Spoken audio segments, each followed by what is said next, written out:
오늘 열왕기상 17장 사르밧 과부의 또 본문의 말씀을 두고 말대로 하였더니 라는 제목으로 우리 사랑하는 성도님들과 하나님의 귀한 말씀 함께 나누고자 합니다.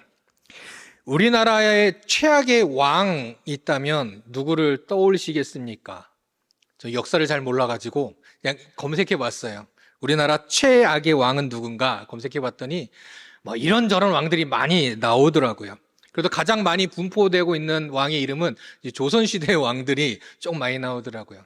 왜 그럴까 생각해 보면 그냥 조선시대에 대한 이야기들이 아무래도 많이 자료가 많이 남겨져 있기 때문에 뭔가 최악의 왕이라 말할 수 있는 뭔가 근거들이 많은 거 아닐까라고 생각합니다. 그러면서 보니까 연산군이다, 뭐 광해군이다, 아니다, 선조, 인조, 뭐 여러 가지, 뭐 예종도 있고 뭐 여러 가지 사람들마다 각자 이야기를 하더라고요. 그게 왜 그럴까 보면 사람들이 보는 관점이 다 다르기 때문이죠. 그런데 그래도 통상적으로 최악의 왕을 이야기할 때 물론 왕의 악한 행동을 보면서 그에 대해서 기준을 삼아서 이야기하기도 하지만 그와 함께 더불어 백성들, 나라의 상황들에 대해서도 함께 살펴보죠. 왜 그러냐면 그냥 왕만 악한 사람이고 백성들은 평안하게 잘 살았다 그러면 그래도 최악의 왕의 측에는 들지 않는 것 같습니다. 그래서 보통 최악의 왕이 되면 어떻습니까? 자기는 배불리 먹으면서 백성들은 늘 힘들게 하고 거기다 엎친 데 덮친 격으로 가뭄에 흉년에 막 일어나는 그러한 상황들에 있었을 때 우리는 그 사람들을 최악의 왕이라 이야기를 하기도 하지요. 왕으로 시작한 거는 이스라엘의 최고의 왕이라고 하면 누구를 뽑을까요? 아마 단연코 첫 번째는 다윗이 아닐까. 또한 함께 오는 사람 솔로몬도 이야기를 하겠죠. 그러면 이스라엘 최악의 왕은 누굴까? 라고 하면 이름이 한 사람 떠오르십니까? 아마 누구랑 이야기를 해도 그 한 사람은 아마 이 사람 아닐까요? 바로 아합 아니겠습니까? 그가 행한 행동들이 악한 것도 있지만 또한 그로 인해서 백성들에게 또 피해를 입히기도 한 왕이었지만 그가 최악의 왕이라고 우리 모두가 생각할 수 있는 건 무엇입니까?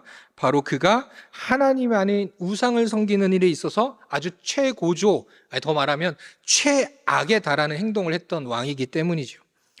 앞에 열왕기상 16장 31절부터 33절까지 말씀 보면 이렇게 아합에 대해서 이야기합니다. 느밧의 아들 여로보암의 죄를 따라 행하는 것을 오히려 가볍게 여기며 시돈 사람의 왕 엣바알의 딸 이세벨을 아내로 삼고 가서 바알을 섬겨 예배하고 사마리아에 건축한 바알인 신전 안에 바알을 위하여 제단을 쌓으며 또 아세라상을 만들었으니 그는 그 이전에 이스라엘의 모든 왕보다 심히 이스라엘 하나님 여호와를 노하시게 하였더라. 아합은 먼저 우상을 섬기는 그 가정의 딸을 아내로 삼았습니다. 그리고는 그 이세벨이 시키는 대로 악한 행동을 하게 되었죠. 여호와 하나님의 나라, 그리고 그 나라의 왕으로 세워진 자가 그 아내의 미혹에 빠져서 하나님이 아닌 바알을 섬기며 예배합니다. 심지어 바알을 위한 신전과 제단도 이스라엘 땅 가운데 세우고 아세라상도 세웁니다. 안 그래도 이스라엘 왕들이 하나님 앞에 범죄하였으므로 하나님께 늘 질책받았었는데 그 아합에 대한 평가는 무엇이라고 말했습니까? 모든 왕보다도 심히 이스라엘 하나님 여호와를 노하게 한 사람, 그 최악의 왕이 바로 이 아합이었습니다. 그러면 백성들은 어떻겠습니까? 왕만 그러고 그냥 끝났을까요? 왕을 따라서 백성들도 우상을 섬기는 일도 늘어날 수밖에 없었을 것입니다. 우상을 섬기면 우상을 섬기는 것은 그치지 않죠. 그것에 제사드렸던 음식들도 사람들이 나눠 먹기도 하고 또 섬기는 일을 위해서 사람들이 동원되기도 하고 움직이기도 하죠. 그렇게 이스라엘은 우상의 나라, 바알과 아세라의 나라로 바뀌어 갈 때 우리가 오늘 본문에서 한 인물이 등장합니다. 물론 여전히 이스라엘 땅 가운데도 주님의 말씀을 선포하는 많은 선지자들이 있었지만 그중에서 대표되는 이 아합에 있어서 대표되는 인물 바로 엘리야가 오늘 등장하게 됩니다. 자, 그 엘리야가 그 시작에 바로 이 최악의 왕 아합에게 가서 하나님의 말씀을 그대로 선포하죠. 대언합니다. 우리가 읽은 본문은 8절부터지만 이 이어지는 본문으로 17장 1절부터 보게 되면 그 말씀을 이야기하고 있습니다. 그 하나님의 말씀은 무엇이냐? 여호와 하나님께서 다시 허락하시기 전까지 몇 년 동안, 아니 언제일지 모르지만 그때까지 비가 내리지 않을 것이다. 심지어는 이슬조차도 내리지 않을 것이다. 이 땅 가운데 하나님께서 허락하시지 다시 허락하실 때까지, 그때가 언제일지 모르지만 그때까지 물 한 모금 새로 생겨나지 않게 될 것이다 라고 말을 합니다. 지금도 비가 오랫동안 오지 않으면 정말 많은 일들이 일어나고 살기가 힘들 텐데, 당시의 상황 속에서 만약 실제 이런 일이 일어나면 어떻게 되겠습니까? 언제일지 모르는 그런 상황 속에서 계속 이어지다 보면 그 나라는 자멸할 수밖에 없을 것입니다. 살아갈 방법이 있겠습니까? 물을 만들 수 있겠습니까? 살아갈 방법이 없었을 것입니다. 그렇기에 어찌 보면 이 엘리야의 예언에, 이 하나님의 선포하시는 이 선포 앞에 왕이라면, 하나님께 세움받은 왕이라면 어떻게 해야 될까? 그 자세가 어떻게 해야 될까라고 한다면 바로 하나님 앞에 꿇어 엎드려 회개하는 것이 올바른 자세일 것입니다. 물론 오늘 본문에서는 이 아합 왕의 행동에 대해서는 묘사되어 있지는 않습니다. 그러나 이어서 하나님의 말씀을 볼 때 그의 행동이 예상이 되죠. 무엇이냐면, 이렇게 엘리야가 아합에게 선포하고 나서 하나님께서는 엘리야에게 이렇게 이야기하는 겁니다. 엘리야야, 동쪽 요단 앞 그린 시냇가에 가서 어떻게 하라고요? 숨어라. 가서 숨어라 라고 말합니다. 그냥 시냇가에 가서 쉬어라가 아닙니다. 뭐 하라고요? 숨으라 말합니다. 왜 숨으라고 했겠습니까? 지금 이 상황에 이 하나님의 선포 앞에 회개해야 될 아합이 회개가 아닌 그 안에 무엇이 일어났을까요? 분노가 일어났을 것이기 때문이죠. 하나님의 말씀을 대언하는 이 엘리야가 하나님 말씀을 대언하는 자로서 보는 것이 아니라 자신을 겁박하고 자신을 협박하고 자신을 위협하는 자라 여긴 것 아니겠습니까? 그렇게 자기를 협박하고 자기를 위협하는 자, 이 엘리야를 향하여 분노하며 그를 잡으려 하였기에 하나님께서는 엘리야에게 뭐 하라고요? 숨으라고 말씀하신 것이죠. 결국 엘리야는 하나님 말씀대로 그곳에 숨습니다. 그리 시냇가에 숨었고 그 시냇물로 목을 축이며 또한 살아가고, 또 하나님의 말씀대로 아침 저녁으로 까마귀가 가져다주는 떡과 고기를 가져다 먹으면서 그곳에서 숨어 살아가게 됩니다. 그렇게 엘리야는 하나님의 돌보심 속에 숨어 살았고, 더불어 하나님께서 엘리야를 통하여 선포하셨던 것처럼 그 땅에 비가 그쳤습니다. 그리고 이슬 한 방울도 맺히지 않기 시작한 것입니다. 정말로 지독한 가뭄이 그 땅 가운데 시작되었습니다. 자, 그런데 아합은 왜 이 하나님의 말씀에, 하나님의 선포에 내가 다시 허락하기 전까지는 비가 오지 않을 거야, 이슬도 내리지 않을 거야 라고 얘기했음에도 불구하고 그는 겁도 먹지 않았고 심지어 회개도 하지 않았습니다. 가뭄이 온다면 자신뿐만 아니라 나라도 힘들고 언제 어떻게 이 가뭄이 끝날지 모르는 상황 속에서 하나님 앞에 엎드려 회개하고 하나님 도와주십시오, 하나님 용서하여 주십시오 라고 하면 될 것을 왜 그는 그러지 않았을까요? 그가 이 엘리야를 잡아 또한 그의 말을 위협이고 협박이라고 생각했던 이유는 바로 이 비의 주인이 누구인지 제대로 알지 못하고 있었기 때문입니다. 무슨 말이냐? 이세벨을 통해서 이제 섬기게 된 이 바알 그리고 아세라는 어떤 신입니까? 우리가 알고 있는 대로 풍요의 신이죠. 그렇게 모든 곡식과 열매들이 잘 자랄 수 있도록 도와주는 신이라 여겼습니다. 그러니 당연히 이 신들이 무엇도요? 비도 관장해주는 신이라고 여긴 거죠. 쉽게 말해서 엘리야가 말한 비가 오지 않을 거야, 내가 비를 내리지 않을 거야 라고 여호와 하나님이 말씀하셨지만 아합 입장에서는 어떻게 생각해요? 내가 섬기고 있는 우리 바알 신과 아세라 신이 뭐를요? 비를 내려줄 거야.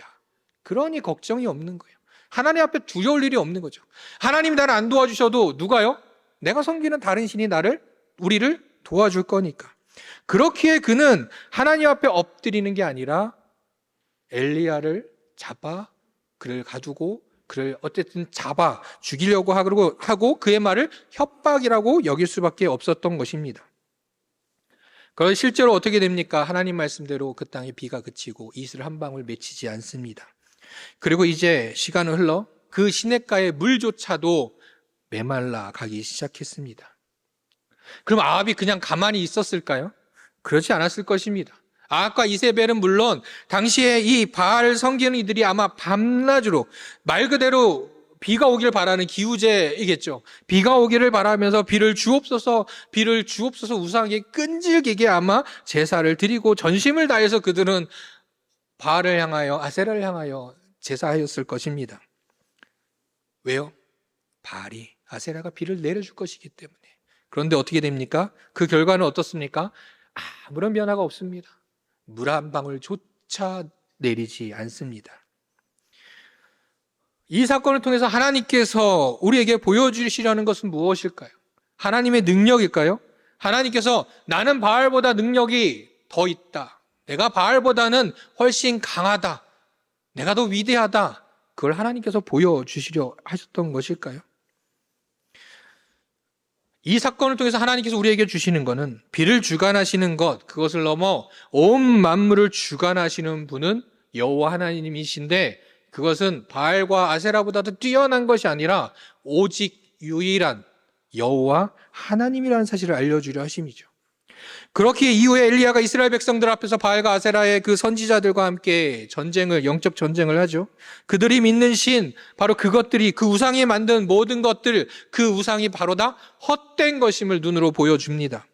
그러면서 머뭇머뭇하고 있는 백성들을 향하여 하나님을 따르라 다시금 선포하고 유일하신 세상의 모든 것을 주관하시는 유일한 하나님을 보여주지요. 그리고 나서 그 이후에 하나님께서 다시 허락하시자 그제서야 다시 비가 내리기 시작했습니다. 그리고 이 사실을 아합도 이스라엘 백성들도 분명히 묵도하였습니다. 비를 멈추게 하신 하나님께서 그리고 다시 비를 오게 하시는 하나님, 세상의 모든 것을 주관하시는 하나님께서 오늘 우리에게 말씀해 주시는 것은 무엇이냐? 나는 오직 유일한 여호와이니라. 우리가 믿는 하나님은 유일한 분이십니다. 그 무엇도 대신할 수 없고 우리 또한 그렇게 다른 것에 우리의 마음을 빼앗길 이유도 없고 다른 것을 믿고 따르고 신뢰할 이유도 예배할 이유도 없다라는 것이죠. 그리고 그 유일하신 하나님께서 유일한 구원의 길 예수 그리스도를 이 땅에 보내주시고 그 예수 그리스도의 그 이름을 믿으면 그 이름만 믿으면 구원을 얻는다는 유일한 복음을 우리에게도 허락해 주신 것입니다. 사랑하는 성도 여러분, 세상은 갈수록 우리에게 많은 것들을 알려주려고 노력합니다. 사실은 이렇다라고 설명을 하죠. 우주의 탄생은 이렇고 생명의 탄생은 이렇고 심지어 인간이 갖고 있는 종교에 대해서도 종교관들에 대해서 종교는 이렇고 이렇다라고 이야기를 합니다. 그러면서 그 가운데 하나님을 부인하는 자도 있고요. 때로는 아니야, 이것이 영생으로 가는 길이기도 해. 예수 그리스도만이 아니야. 다른 길도 있어라고 또 제시하는 일도 있습니다. 그냥 웃으며 지나간 일이라 우리가 생각할지도 모르지만 안타까운 건 이러한 것들에 마음을 빼앗기며 믿음을 저버리는 자들도 생겨나는 것이죠. 더 나아가서 우리가 사랑하는 우리의 다음 세대들도 이러한 일들, 이러한 사실들, 이러한 세상의 세태 속에 자연스럽게 녹아들며 이러한 이야기들 속에 빠져가는 것 아니겠습니까? 아합이 바알을 섬겼을 때 그냥 그것으로 그친 것이 아니라 이 아합 왕이 바알 우상을 섬기는 것, 그 가운데 어찌 보면 그 가운데 그 시대의 자녀들 중엔 그것이 당연한 것이라 여기며 하나님이 아닌 우상을 섬겼던 그런 다음 세대의 자녀들이 그 땅 가운데도 있지 않았겠습니까? 우리는 또한 우리 믿음의 자녀들은 우리 하나님 여호와 하나님이 유일하신 하나님이심을 믿음으로 고백하기를 간절히 소망합니다. 그래서 완전하신 주님으로 인해서 세상을 바라보며 우리가 살아가는 가운데 두려움과 절망이 아닌 주님 안에 주님으로 인하여 유일하신 하나님으로 인하여 늘 담대함과 승리를 고백하며 살아가는 그 기쁨 가득한 삶이 저와 우리 성도님들의 삶이 또한 우리 사랑하는 우리 자녀들의 삶이 되기를 주님의 이름으로 축복합니다. 자, 그리고 이제 오늘 본문이 시작됩니다. 오늘 8절부터 시작되는데 그 시작은 무엇이냐? 이제 하나님께서 숨으라고 말씀해 주시고 쉬고 먹게 해주셨던 그 그릿 시냇가도 이제 마르기 시작한 시점입니다. 특히 이 시냇가는 물이 항상 넘쳐나는 곳, 풍부한 곳이라고 알려져 있었습니다. 그런데 그곳까지 말라버렸다는 얘기는 무엇입니까? 그 나라의 그 지역의 가뭄이 엄청난 심하게 이어져 있고 더불어 사람들의 삶은 어떻게 됐을까요? 황폐해져 가고 있었습니다. 그렇게 오늘 본문에 등장하는 과부의 형편 또한 정말 어려웠습니다.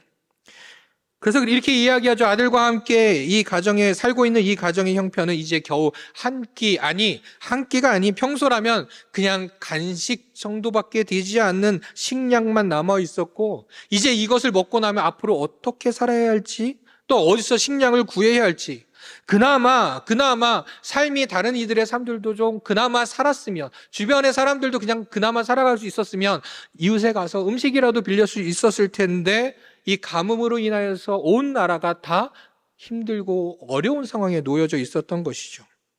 그렇기에 이거 먹고 나면 우리는 죽을 것밖에 없습니다라고 그 과부가 이야기를 한 거죠. 자, 그런데 이러할 때 하나님께서 엘리야를 그 과부에게 보내십니다. 너는 가서 사르밧으로 가고 거기에 머물며 그 과부에게 명령하여 음식도 얻으라라고 말합니다. 그러니까 하나님의 말씀을 본다면 더 이상 이 그릿 시냇가에서는 먹고 살지 말고 이제 저 사르밧이라는 동네에 가라. 그곳에 가면 내가 까마귀 대신 다른 음식을 대접할 이가 있을 거다. 그 사람에게 음식을 대접받으라고 이야기하는 겁니다. 그러면 보통 우리가 생각할 때 이 하나님 말씀만 보고 생각한다면 그 과부는 어떤 사람이어야 될까요? 잘 먹고 잘 사는 사람, 부자여야 하지 않을까요? 부자까지는 아니더라도 그래도 그럭저럭 살아가니까 엘리야 한 사람 숟가락 하나 얹어도 먹고 살 수 있는 그런 집안은 되어야 할까요? 마치 사도 바울이 빌립보에서 그 루디아를 만났을 때 루디아가 그렇게 얘기하죠. 자신의 집에 초대하여서 자신의 집에 머물며 복음을 전하도록 도와준 것처럼 그렇게 잘 사는 과부가 있어야 엘리야가 하나님의 말씀을 붙들고 살아갈 수 있지 않았을까요? 그런데 하나님께서는 어떤 사람에게 보냅니까? 이제 마지막으로 한 줌, 그 작은 떡 하나 만들면 아무것도 남지 않는 말 그대로 앞으로 살아가기에 막막한 그 가정으로 보냅니다. 그리고 심지어 그 마지막 그 한 움큼으로 만들 수 있는 작은 떡 하나까지도 엘리야에게 주도록 합니다. 그렇다면 이제 과부와 아들이 먹을 수 있는 건 아무것도 없는 것이죠. 그렇다고 엘리야가 먹을 것을 다 짊어지고 갔을까요? 엘리야만 가면 사람들이 와가지고 먹을 것을 주고 도와줬을까요? 또한 그것만 이야기합니까? 어떻게 보면 영적으로도 이 사르밧이라는 곳, 이곳 시돈은 너무나도 어두운 곳입니다. 시돈이 어떤 곳이냐 하면 바로 이세벨의 집으로서 그의 아버지 왕 엣바알, 말 그대로 바알의 제사장으로 바알을 섬기는 자 그 이방 도시였습니다. 아니 안 그래도 이스라엘에 물론 많은 이들이 우상을 섬기고 있긴 했지만 그 이스라엘 가운데서도 정말 과부들이 당연히 있었겠지요. 하나님을 향한 믿음으로 살아가는 이들도 있었을 것입니다. 사르밧의 과부와 같이 하나님을 믿는 과부들도 있었을 텐데도 불구하고 하나님께서는 어찌 보면 이 바알의 본거지와 같은 곳으로 그 동네로 정말 이스라엘을 최악으로 몰고 가고 있는 그 아합의 아내 이세벨의 친정집 동네로 엘리야를 보낸 것입니다. 세상의 눈으로 바라볼 때는 어떻습니까? 엘리야도 이제 죽을 수밖에 없고 사르밧 과부도 죽을 수밖에 없는 겁니다. 왜요? 마지막 떡을 먹은 엘리야는 잠시 배고픔을 잊을 수 있겠지만 어떻습니까? 앞으로 먹을 음식도 없고요. 또한 바알을 따르는 자들과 이세벨이 영향이 미치는 자들이 엘리야가 이곳에 왔다는 소식을 듣고 가만히 있겠습니까? 그를 잡으러 왔겠죠. 사르밧 과부는 어떻습니까? 그냥 그 마지막 남은 거 사실은 먹으나 안 먹으나 별반 다를 바 없지만 어찌됐든 그는 더 이상 그 과부와 그 아들은 더 이상 먹을 것이 없습니다. 심지어 엘리야를 도우고 나면 이제 앞으로 그녀와 그 가정에 어떤 일이 벌어질지는 정말 알 수 없는 것이죠. 즉 세상의 눈을 보면 죽으러 가는 일입니다. 죽을 수밖에 없는 일입니다. 그런데 왜 하나님께서 이렇게 행하셨던 것일까요? 세상의 눈과 기준으로 우리가 사람의 이성과 생각으로 볼 때에는 죽으러 가는 것이지만 하나님의 뜻은 엘리야도 살리고 그 과부도 살리시려 함이었습니다. 세상의 눈으로 인간 눈으로 바라보고 하는 정반대의 하나님의 뜻이 있었죠. 육신만 살리심을 넘어서 영적으로도 살리려 하심이 있었습니다. 그 사르밧 과부가 마지막 남은 음식 재료로 떡 한 개를 만들어 엘리야에게 주었더니 그 이후에 하나님께서 행하시는 일을 보입니다. 15절 말씀 후반부에 보면 그와 엘리야와 그의 식구가 여러 날 먹었다라고 말합니다. 아니 이제 음식이 없었는데 그 집안에 일어난 일은요. 과부와 아들과 누구요? 엘리야까지도 여러 날 동안 먹었다 이야기합니다. 그 집안의 통에 가루가 떨어지지 않고 병의 기름이 없어지는 놀라운 기적을 하나님께서 행하십니다. 하나님께서는 엘리야와 그 과부와 그 가정을 죽이시려 하심이 아니라 살리려 하심이었다라는 것이죠. 우리 하나님은 유일한 분이십니다. 우상을 섬기는 이들을 향하여 그 죄를 물으며 비를 내리지 않으시는 그 심판을 내리신 분이시지만 더불어 정의와 공의의 하나님이신 그 하나님께서는 사랑과 긍휼의 하나님이시죠. 영혼을 불쌍히 여기는 그 하나님이셨습니다. 오늘 오전에도 아동부 아이들과도 함께 나누었는데 예수님께서 행하신 그 오병이어와 칠병이어의 기적을 볼 때 이 커다란 기적이 그냥 예수님께서 예수님의 능력을 그냥 보이시려고 하신 것이 아니라 그 시작이 있는데 그 시작은 무엇이냐? 예수님께서 그 무리를 보시며 불쌍히 여기시는 마음이 들었기에 그 기적들을, 능력을 행하셨던 것이죠. 예수님께서 이 땅에 계신 동안 병든 자, 마음이 상한 자, 정말 말할 수 없는 아픔과 슬픔 가운데 있는 자, 고통 속에 있는 자들을 불쌍히 여기시고 그들을 품어주시고 안아주시고 치료하시며 돌봐주셨는데 그것이 바로 하나님의 긍휼이요 예수님의 긍휼의 마음이었습니다. 오직 유일하신 여호와 하나님께서는 우리를 정죄하시며 때로는 우리에게 잘못된 것에 있어서 심판하시는 분이시지만 그것만으로 그치시는 분이 결코 아니시라는 거죠. 우리 아픔과 고통과 슬픔도 함께 하시며 공감하여 주시고 또한 그때 주님을 의지하며 나아갈 때 비로소 주님께서는 피할 길을 열어주시고 위로하여 주시고 또한 채워주시는 은혜를 부어주신다는 사실입니다. 사랑하는 성도 여러분, 나를 불쌍히 여기시며 안으시는 그 긍휼의 주님을 믿음으로 고백하며 오직 그 은혜 가운데 충만히 살아가는, 풍성히 살아가는 저와 우리 성도님 삶이 되기를 주님의 이름으로 축복합니다. 오늘 이제 제목을 생각하면서 오늘의 말씀에서 이제 엘리야와 사르밧 과부로 시선을 좀 돌려보겠습니다. 그렇게 엘리야와 사르밧 과부는 주님의 복을 받아 살아갑니다. 죽을 줄 알았는데 생명을 얻었습니다. 어떻게 그러할 수 있었을까? 또한 이 가운데 그들은 무엇을 행하였던 것일까? 오늘 15절 말씀을 보면 사르밧 과부가 행한 것을 보여줍니다. 어떻게 나오냐면 그가 가서 엘리야의 말대로 하였더니라고 말합니다. 사르밧 과부가 무엇을 했다고 합니까? 말대로 하였다라고 이해합니다. 물론 말씀엔 엘리야의 말대로 하였다, 엘리야의 말대로 행하였다라고 하지만 그와 동시에 그것은 누구의 말입니까? 하나님의 말씀대로 행한 것입니다. 왜요? 엘리야를 이 과부에게 보낸 것, 또한 그 과부에게서 먹을 것을 얻으라고 취하라고 말씀하신 것 또한 하나님이셨기 때문이죠. 그렇게 이 사르밧 과부는 엘리야의 말을 행함과 동시에 하나님의 말씀대로 행하였던 겁니다. 자, 그럼 엘리야는 어떤 사람입니까? 물론 그는 선지자이기에 하나님께서 택하신 자이기에 하나님 말씀을 당연히 따르고 선포해야 되는 자이긴 합니다.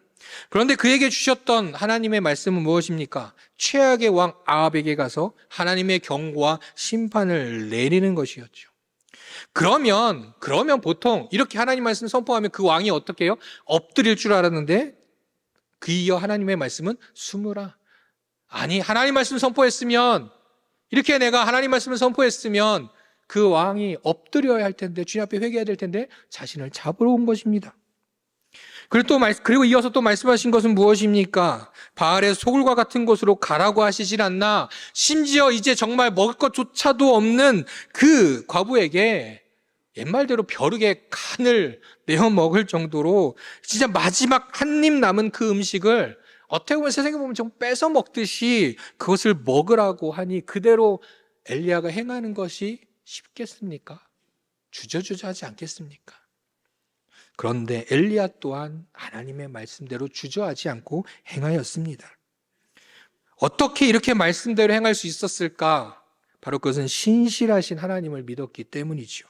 하나님께서는 약속을 이루시는 분이요 신실한 분이시기에 14절 말씀 보면 이스라엘 하나님 여호와의 말씀이 나 여호와가 비를 지면에 내리는 날까지 그 통의 가루가 떨어지지 아니하고 그 병의 기름이 없어지지 아니라라고 말씀하신 그 하나님의 약속이 이루어질 것이라, 하나님은 그 약속을 이루시는 분이라, 신실하신 분이라 믿었기에 엘리야도 주저하지 않고 그 말대로 하였고 사르밧 과부도 그대로 하였던 것이죠. 그렇게 하나님께서 약속하여 주시고 그 약속을 이루심으로 엘리야는 그 과부의 집에 거하며 먹고 살고 살아가게 됩니다. 우리 주님은 신실하신 분이십니다. 그렇기 때문에 우리는 그 말씀대로 행하며 살면 됩니다. 그 말씀대로 행하며 살아갈 때 우리는 하나님께서 그 약속을 이루시는 것을 지금까지도 보았고 또 앞으로도 이루실 것입니다. 하나님은 늘 말씀하시죠. 나의 율법과 나의 계명을 지켜 행하라. 그러면 내가 너를 도우고 내가 너와 함께 하리라. 이 율법책을 내 입에서 떠나지 말고 그 말씀을 주야로 묵상해라. 그러면 내 길을 평탄케 하리라. 너는 내게 부르짖으라. 그럼 내가 내게 응답하겠고 내가 알지 못하는 크고 은밀한 일도 내게 보이리라 말씀하시죠. 그리고 기도할 때 뭐라고요? 너희는 먼저 그의 나라, 하나님의 나라와 의를 위하여 구하라. 그러면 내가 더해 주리라. 내 삶을 책임져 주리라. 성경 속에서 하나님께서 수많은 약속들을 해주시고 또한 그 약속들은 그 말씀대로 이루어졌고 우리의 삶에도 이루어 주신 줄을 믿습니다. 그렇게 우리는 하나님의 말씀대로 행하는 삶을 살아가면 됩니다. 그런데 문제가 있죠. 어떻게 보면 너무나도 간단해요. 너무나도 간단한 이것이 결코 쉽지 않은 것을 우리는 보게 됩니다. 왜 어려울까요? 오늘은 두 가지의 이유를 함께 살펴보며 말씀 마무리하고자 합니다. 첫 번째는 하나님의 말씀에 우리가 행하지 못한 이유는 첫 번째는 하나님의 뜻을 제대로 알지 못하고 하나님의 뜻을 오해하기 때문이죠. 이제 이거 놓으면 아무것도 없는데 이 길을 걸어가면 다시 돌아올 방법도 없는데 내가 이것마저 잃어버리면 나한테는 아무것도 없는데 어떻게 해야 되나 할 때 하나님께서는 하라 하시죠. 말씀대로 행하라 하십니다. 근데 그게 쉬운가요? 어렵죠. 아까도 말씀드렸던 것처럼 엘리야에게는 어째 인간의 눈으로 보면 죽으러 가는 곳 가라 하시는데 과부를 향하여 너의 마지막 음식을 내어놓으라고 하시는데 하나님의 뜻을 제대로 알지 못하고 하나님의 뜻을 제대로 신뢰하지 않다면 이렇게 행동했겠습니까? 아니 행동을 그대로 하면 내 생각엔 죽을 수밖에 없는데 하나님이 나 죽으라고 하시는 거 아니야? 이렇게 생각하지 않겠습니까? 그런데 그 안에 하나님의 뜻은 무엇이었다고요? 내가 너를 살게 하리라. 내가 너를 지키리라. 내가 너를 돌보리라. 내가 너를 끝까지 붙들리라는 주님의 뜻이 그 안에 있었기에 그 말씀대로 행할 수 있었던 것이죠.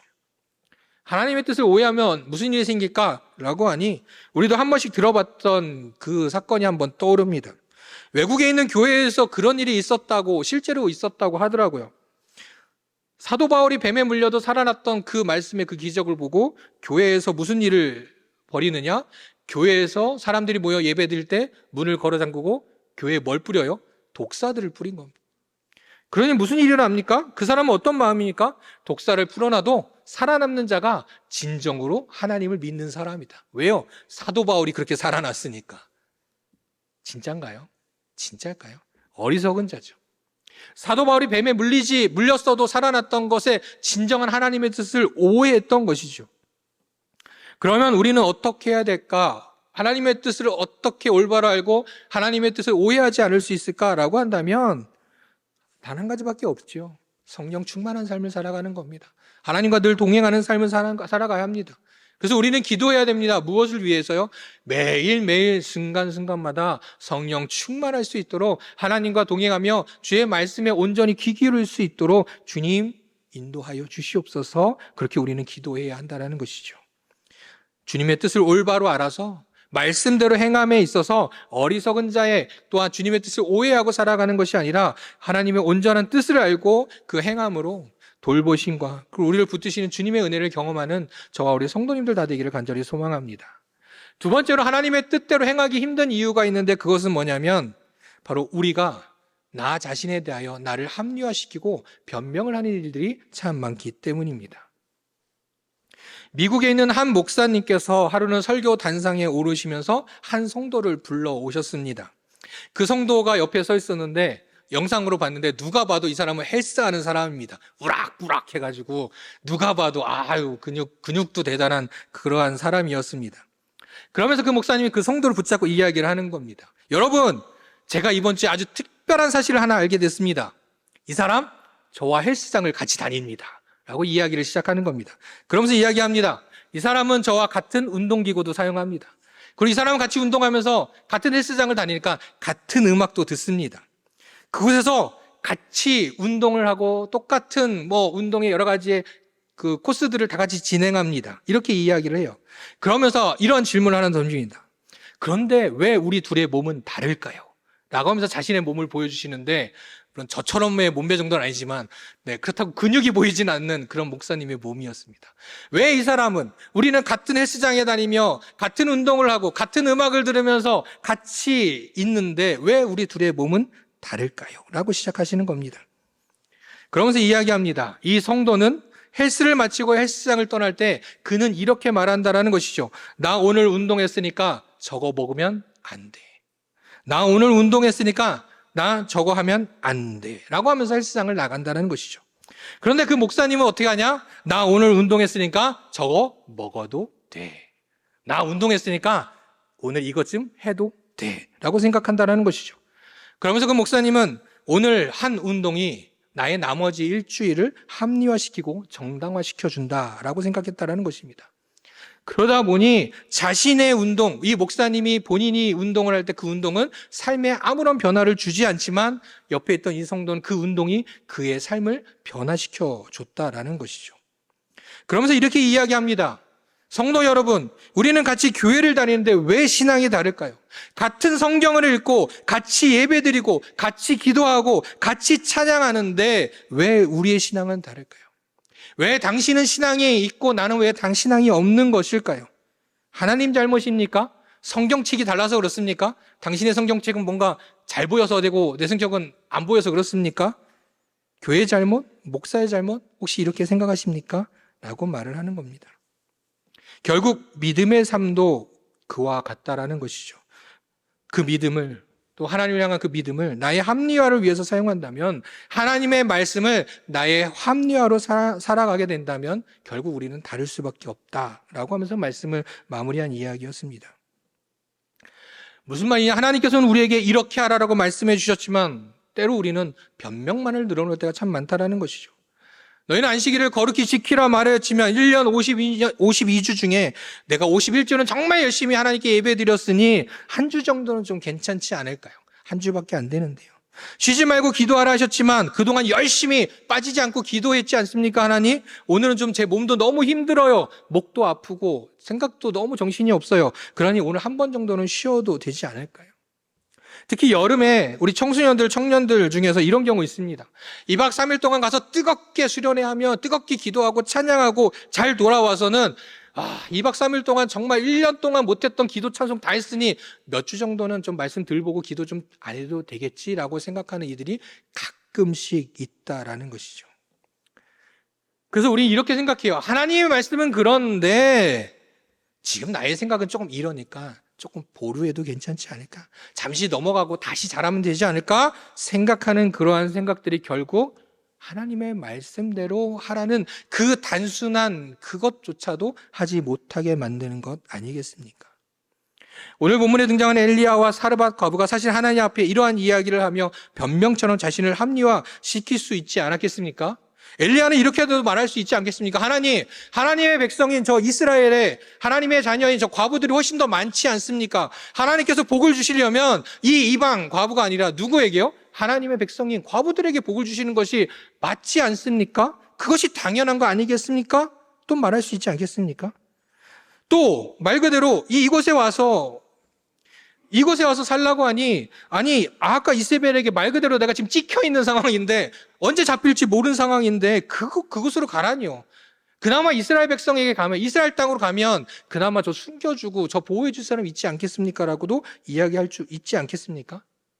사르밧 과부 또한 이걸 이렇게 얘기할 수 있지 않겠습니까? 하나님, 저 이거 마지막 남은 건데 일단 제 아들하고 저희 좀 먹고, 하나님께서 복을 주신다고 하셨으니 일단 저희가 먹고 복 주시면 그거 다 엘리야 선지자에게 다 드리겠습니다 라고 또 말할 수도 있지 않겠습니까? 틀린 말 아니죠. 하나님께 복 주신다고 했으니까 그것을 먹이면 되니까요. 그러나 그들은 아무 말 하지 않고 말씀대로 행했습니다. 어떠한 변명도 되지 않습니다. 대표적으로 하는 우리 아브라함, 자신의 아들 이삭을 바치라 하신 하나님의 말씀에 어떠한 변명도 달지 않고 그대로 행하였죠. 사도 바울도 자신의 계획이 아닌 성령님의 인도하심으로 마게도냐로 행하였습니다. 내 변명과 또한 나를 합리화시키는 것이 아닌 오직 하나님 말씀대로 행하였던 믿음의 선배들이 있었기에, 또한 그 믿음의 선배들은 그러하였기에 하나님의 뜻대로 행하고 하나님께서 돌보시고 인도하시고 붙잡아 주시는 은혜를 경험할 수 있었던 것입니다. 사랑하는 성도 여러분, 하나님의 말씀을 따라 행함에 주저하지 않고 믿음으로 그 말씀대로 행하는 우리 모두가 되기를 간절히 소망합니다. 세상의 흐름 속에 악한 영에 결코 미혹되지 않고 또 헛된 사상들에도 설득되지 않고 오직 진실하신 진리 되신 우리 주님의 말씀과 그 약속만을 붙들고 살아가는, 그렇게 주님의 뜻대로 행함으로 주님께서 약속하신, 우리의 삶에 약속하여 주신 그 풍성한 은혜를 누리며 살아가는 저 우리 성도님들 삶이 되고, 그로 인하여 하나님께 영광 돌리는 우리 믿음의 성도들이 다 되시기를 주님의 이름으로 축복합니다. 기도하겠습니다. 신실하신 아버지 하나님, 주님의 말씀대로 하였더니 주님의 약속대로 이루어지는 삶을 살았던 믿음의 사람들처럼 주님, 저희들도 오직 주님의 말씀대로 행하며 살아가는 자가 되기로 다시금 결단합니다. 오직 흔들리지 않는 믿음 허락하여 주시옵소서. 오직 말씀대로 살아감으로 저희들의 삶 속에 깊이 역사하시는 그 주님의 은혜만을 경험하며 살아가는 저희들 되게 하여 주시옵소서. 그래서 세상 속에서 오직 승리의 고백을 하며 하나님께 영광 돌리며 살아가는 믿음의 성도들이 다 되게 하여 주시옵소서. 영광의 주 우리 주 예수 그리스도의 이름으로 기도드립니다. 아멘.